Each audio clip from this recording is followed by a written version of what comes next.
নজর রাখবো যে আজকে মূলত কোর্টে কোন কোন মামলাগুলির শুনানি রয়েছে। এতে 2014 নিয়োগ মামলা যেমন রয়েছে তেমনি হনুমান জয়ন্তী নিয়েও মামলা রয়েছে। আমি বিস্তারিত জানবো, প্রিয়াঙ্কা এই মুহূর্তে আমার সঙ্গে রয়েছে। প্রিয়াঙ্কা, মূলত কোন কোন মামলার শুনানি এবং এই মামলাগুলি এখন কোনটা কোন পর্যায়ে দাঁড়িয়ে রয়েছে?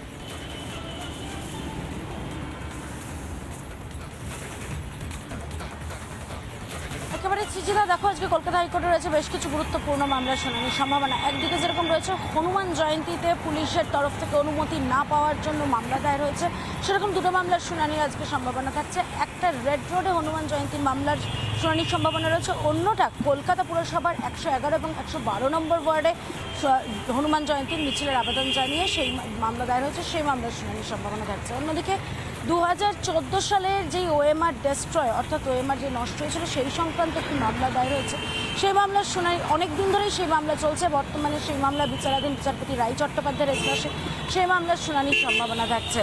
পাশাপাশি আরও বেশ পাহাড়ে নিয়োগ দুর্নীতি সংক্রান্ত যে মামলা, সেই মামলার শুনানির সম্ভাবনা থাকছে। সেক্ষেত্রে আজকে 113 জনের বেতন সংক্রান্ত একটি নির্দেশ উঠে আসতে পারে যে তারা বেতন পাবেন কি পাবেন না। বেতন যদি তাদের বন্ধ হয় তাহলে সেটা কারা বন্ধ করবে, জিটিএ না রাজ্য, সেই সংক্রান্ত একটি মামলার শুনানির সম্ভাবনা থাকছে। এবং আর অন্য কী মামলা দায়ের হয়, নতুন কোনো মামলা নিয়ে প্রধান বিচারপতি বা অন্য কোনো বিচারপতিদের এজলাসে দৃষ্টি আকর্ষণ হয় না, সেই মামলাগুলোর সওয়াল জবাব আজকে চলে কিনা, শুনানি হয় কিনা, সেই দিকে আমাদের নজর থাকবে। আপাতত তোমায় ধন্যবাদ প্রিয়াঙ্কা। কসবায় চাকরি হারাদের উপর নির্বিচারে পুলিশের লাঠিচার্জ, আর সেই ঘটনায় এবার কে মুখ খুললেন? মুখ্য সচিব মনোজ পান তিনি মুখ খুলেছেন এবং তিনি বলছেন যে না না, লাঠিচার্জের ঘটনা একেবারেই কাম্য নয়। আবার তার সঙ্গেই তার সাফাই যে চাকরি হারারা নাকি আইন নিজেদের হাতে তুলে নিয়েছিলেন, তাই জন্য পুলিশ নাকি বাধ্য হয়েছে লাঠিচার্জ করতে। ঠিক একই ধরনের শোনা গেল পুলিশ কমিশনার তার মুখেও। এখন বিষয় হচ্ছে এই সমস্ত যোগ্য চাকরি হারাদের উপর লাঠিচার্জ করে কার্যত ছুঁচো গেলার অবস্থা হয়েছে রাজ্যের। মারতে মারতে কাজটা বার করা হচ্ছে পুলিশের তরফ থেকে।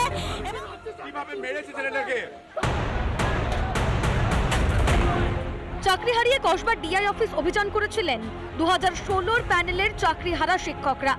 সেখানেই বাঁধল ধুন্ধুমার কাণ্ড। নির্বিচারে বিক্ষোভকারীদের উপর লাঠি চালিয়ে দিল পুলিশ। যারা অ্যাসিস্ট্যান্ট কমিশনার রয়েছেন তাদের কি জানানো হয়েছিল যে লাঠিচার্জ করতে হবে? যদি লাঠিচার্জ করার কথা জানিয়ে থাকেন তাহলে কোন সিনিয়র পুলিশ অফিসারের অর্ডারে দেওয়া হয়েছিল? কলকাতার পুলিশ কমিশনারের ম্যাজিস্ট্রিয়াল পাওয়ার থাকে, সেই ম্যাজিস্ট্রিয়াল পাওয়ারের রেকর্ড কোথায়? কেন লাঠি? কার নির্দেশে লাঠি? যেখানে মানবিক হওয়ার কথা পুলিশের, সেখানে কি এমন ঘটলো যে পুলিশকে লাঠি চালাতে হলো? টোটাল পিকচার আমাদেরকে নিশ্চয়ই দেখতে হবে, দ্যাট ওয়াই মানে এই পুলিশ এইরকম বাদে কেন হলো, এই পিকচারটা নিশ্চয়ই দেখার দরকার আছে। লাঠি কি যখন তখন চালানো যায়? প্রসঙ্গ ওলট পালট করতে গিয়ে জোলো উত্তর দিলেন রাজ্যের মুখ্য সচিব মনোজ পান। তার সত্ত্বেও দেখা যাচ্ছে কিছু জায়গায় কারো কথায় হতে পারে, কারো ইনস্টিগেশনে হতে পারে, এরকম ঘটনা ঘটেছে যেটা বাঞ্ছনীয় নেই, আর আমরা চাইছি না কি এরকম ঘটনা কোথাও ঘটুক। এদিকে বিক্ষোভের কথা নাকি পুলিশ জানতো না, অর্থাৎ এখানেও কলকাতা পুলিশের ইন্টেলিজেন্সের অভাব আরো স্পষ্ট হয়ে গেল। কেউ এক্সপেক্ট করে না দ্যাট ডিআই অফিসে গিয়ে কোনো এরকম সিচুয়েশন হবে। সামান্য কিছু পুলিশ ওখানে আগে পৌঁছেছে, কিন্তু কোনো কারণে ওখানে কিছু ইস্যু হয়, ওই পুলিশ ফোর্স যেহেতু সংখ্যায় কম ছিল ওটা ওভার পাওয়ার হয়ে গেছে। চাকরি হারিয়েছেন 25,752 জন শিক্ষক ও অশিক্ষক কর্মী। একাধিক জেলায় চলছে চাকরি হারাদের বিক্ষোভ কর্মসূচি। যেখানে জেলায় বিক্ষোভ থামাতে পুলিশ অনেক মানবিক, সেখানে খাস কলকাতায় কি এমন হলো যে পুলিশকে লাঠি ও লাঠির আশ্রয় নিতে হলো? পুলিশ নির্মম অত্যাচার করছে, চাকরি হারাদের প্রতি লাঠি মারছে, পেটে মারছে, মহিলাদেরকে মারছে। এর বিরুদ্ধে রাজ্য জুড়ে প্রতিবাদ হওয়া দরকার। এদিকে এদিন তৃণমূলের মিছিলের আগেই কসবায় পুলিশের হাতে বেদম মার খেতে হয় চাকরিহারা শিক্ষকদের। প্র্যাকটিক্যালি মুভ করুন। মুখ্যমন্ত্রী আপনাদের পাশে রয়েছে। আমরা আবার আর্জি জানাচ্ছি, আমরা আশাবাদী যে এবার অনেক বেশি মানবিক এবং বাস্তবিক চিত্র আমরা দেখতে পাবো। তাহলে কি পরিস্থিতি সামাল দিতে ব্যর্থ হলো দেশের সবথেকে পুরনো পুলিশ কমিশনারেট? রিপাবলিক বাংলা।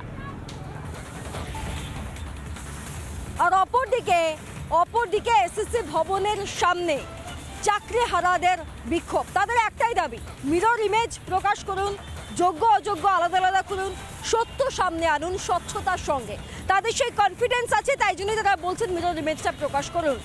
ইতিমধ্যেই সেখানে 163 ধারা জারি রয়েছে, তাই এসএসসি ভবন থেকে 100 মিটার দূরে রাতভর অবস্থান চাকরিহারাদের, যাদের হাতে চক ডাস্টার থাকার কথা ছিল, স্কুলে যারা অন্যান্য কাজকর্ম করেন তাদের থাকার কথা ছিল।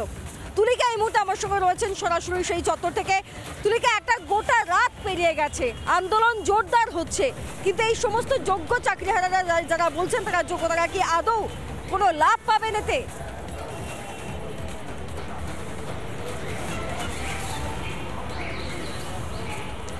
দেখো, 23.5 ঘন্টা অতিক্রান্ত, তারা এখনো পর্যন্ত এই এসএসসি ভবনের সামনে তারা অবস্থান বিক্ষোভ করছেন। এই মুহূর্তে আমি প্রথমে সেই ছবিটা একটুখানি দেখানোর চেষ্টা করব। আরও যারা চাকরিহারা শিক্ষকরা রয়েছেন তারা ধীরে ধীরে এই যে আন্দোলন, এই অবস্থান, সেই অবস্থানে এই মুহূর্তে যোগদান করছেন এবং তাদের দাবি মিরর ইমেজ প্রকাশ করতে হবে এবং তারপরেই তারা তাদের সেই অবস্থান বিক্ষোভ তুলবেন। আমি একটুখানি কথা বলার চেষ্টা করবো যে একদিকে যেরকম 23.5 ঘন্টা আপনারা এখানে রয়েছেন, কালকে সকাল 10:30 থেকে মিরর ইমেজ প্রকাশের জন্য, একবারও কি আজকে সকালবেলা যখন এই দপ্তর খুলছে তখন কি আপনারা কি কর্মসূচি নিচ্ছেন?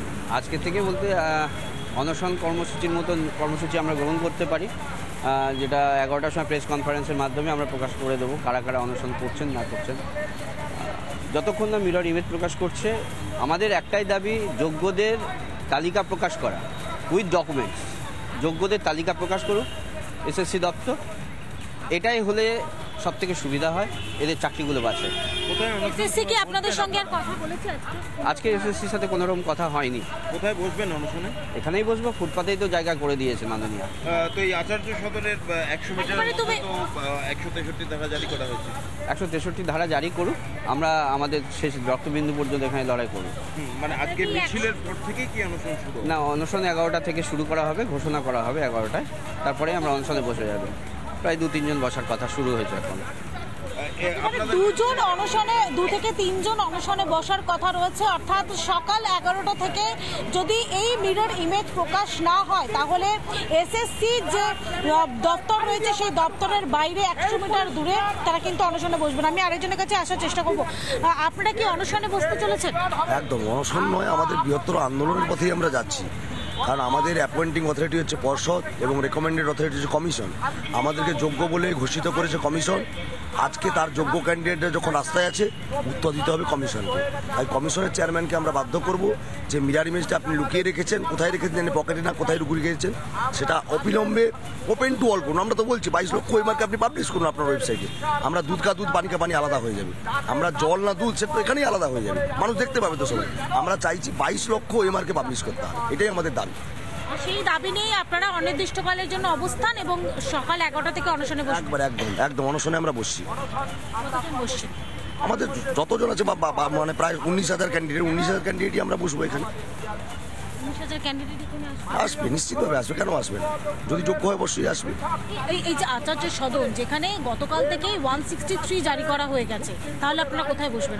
রাজ্য সরকার তো তার করবে, পরিকল্পনা করবেই, কিন্তু আমাদের তো হারানোর আর কিছু নেই। আমাদের পথে নিয়ে এসছে রাজ্য সরকার, তো আমরা পথেই থাকবো। তো রাজ্য সরকার সবসময় বলছে জলকে ঘোলা নিজেরাই করছে, বলছে ঘোলা জল অন্যজন মাছ ধরে। তাহলে আপনি জলটা ঘোলা করবেন কেন? আমরা তো চাইছি আপনি 22 লক্ষ ওয়েমার্কে পাবলিশ করুন না, তাহলে তো হয়ে যাবে। আপনি প্ল্যানের কথা বলছেন এ থেকে জেড পর্যন্ত, কোনো প্ল্যান দরকার হবে না, ছোট্ট একটা প্ল্যানের কোনো বিষয় নয়।